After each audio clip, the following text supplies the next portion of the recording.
Please stop hoping Kent will come back for family events.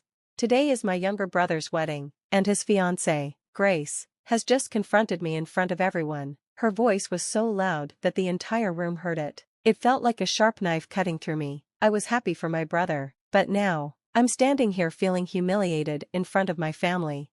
Her words hit me deeply, leaving a pain that spread through my chest and body. The cheerful atmosphere of the celebration seemed to disappear, replaced by a heavy, uncomfortable silence. I wondered if I was the only one feeling this way or if the other guests were now judging me too. It felt like their cold stares were piercing through me, silently agreeing that I didn't belong. "You shouldn't be here, you don't really fit in, Sarah," Grace said sharply. Her eyes made it clear, she thought I was a burden, someone with no place at this wedding or in their lives. I wanted to speak up, to defend myself, but the words got stuck in my throat. Anger, sadness, and frustration swirled inside me, too much to handle. My chest felt tight, and my legs started to shake. As much as I wanted to deny it, her words made me question myself. Had I relied too much on Kent over the years? Without realizing it, had I become a burden to him and his fiancée? Maybe I was causing problems between them, but even if that were true, did she have to say it like this? Grace's words weren't meant to help, they were meant to hurt. "I understand," I finally said, my voice sounding strange and weak, as if it belonged to someone else. That was all I could manage to say. I stood up slowly, trying to keep my composure. I wanted to stay and watch the ceremony, but I couldn't. The thought of ruining Kent's special day with my presence was too painful to bear. So, I quietly left, holding back the storm of emotions inside me. I took a step toward the door, feeling like I was walking away from my own life. Just as my hand touched the door handle, there was a loud crash behind me. I turned to see that a chair had fallen over. "My name is Sarah, and I'm 32 years old. I often wonder how different my life would have been if that accident hadn't happened. Kent and I lost our parents when I was 11, and he was only 8. They were returning from a weekend trip when it happened. By the time we arrived at the hospital, it was too late, they were gone. Everything felt quiet and unreal, like the world had stopped. I barely remember anything from that day except Kent's small, trembling hand holding mine. After that, we moved to a children's home. The staff were kind, and we made friends with the other kids, but no matter how comfortable things got, there was always an empty, aching feeling inside me. I wanted Kent to be happy, so I made a promise to myself, I wouldn't cry in front of him. I thought if he saw me cry, it would make him sad too. Being his big sister gave me a reason to stay strong. Instead of facing my own grief, I focused on taking care of him. When I turned 18, I had to leave the children's home. There were programs to help us with college, but I chose not to use them. I decided Kent should be the one to go to college. I started working during the day and attending vocational school at night to learn event planning. I had a small dream of starting my own business someday, but it felt far away. My main focus was Kent. I even took out loans to make sure he didn't have to worry about money. I wanted him to have a good education, and I didn't want finances to hold him back, even though I knew a scholarship could help.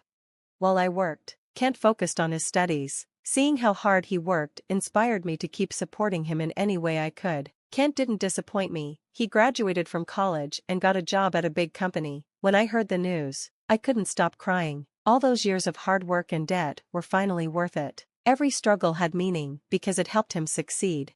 After starting his job, Kent began sending me $1,500 every month. I wanted to tell him to keep the money for himself, but his message stopped me. "Sis, you did everything for me. Not giving something back would feel wrong. Please accept this." Reading those words, I cried again. It touched me deeply that he recognized my sacrifices. At the same time, I felt strongly that I couldn't keep depending on him. So, I quietly saved the money, hoping to return it to him someday if he ever needed help.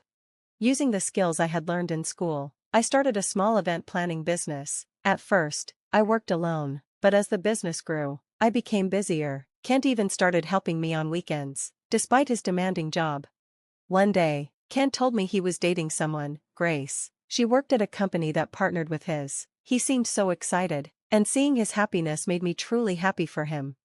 A year later, Kent told me he was planning to marry her. We were walking home after dinner when he shared the news. I felt a strange weight settle in my chest. I wanted Kent to be happy, but deep down, there was an odd pang. Was it loneliness? Or maybe the fear of losing him? I smiled and congratulated him, but inside, my emotions were mixed.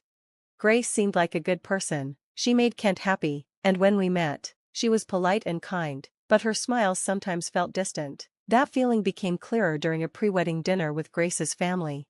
We met at a fancy Japanese restaurant, and her parents seemed sophisticated, but there was something subtly dismissive about them. "Kay, you've come so far growing up in a children's home, I mean, how admirable."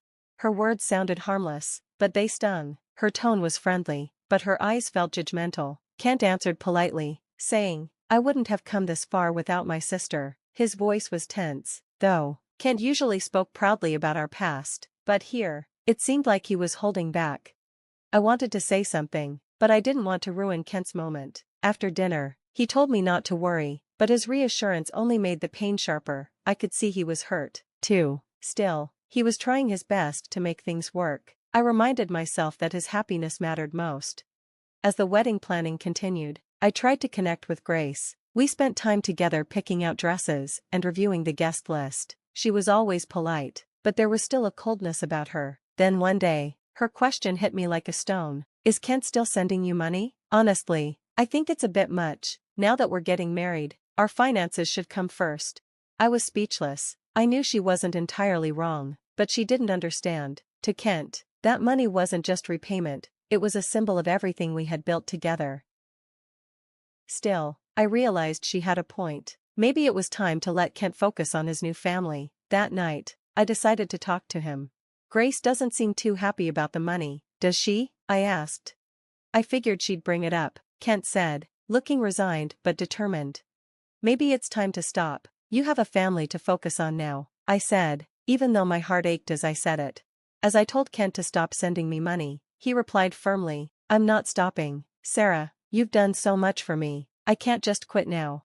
His words brought tears to my eyes, but I didn't let him see them.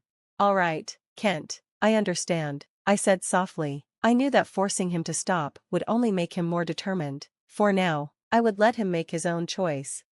The wedding day finally arrived, and I did everything I could to support their happiness. Kent's joy was all I had ever wanted, but deep down, I still felt uneasy. Would Grace truly support him the way he needed? The ceremony went smoothly, and as I watched Kent smile, I felt a wave of relief. It gave me peace, knowing that all my sacrifices had been worth it. But during the reception, something unexpected happened. Grace turned to me and said, "Please stop coming to visit Kent."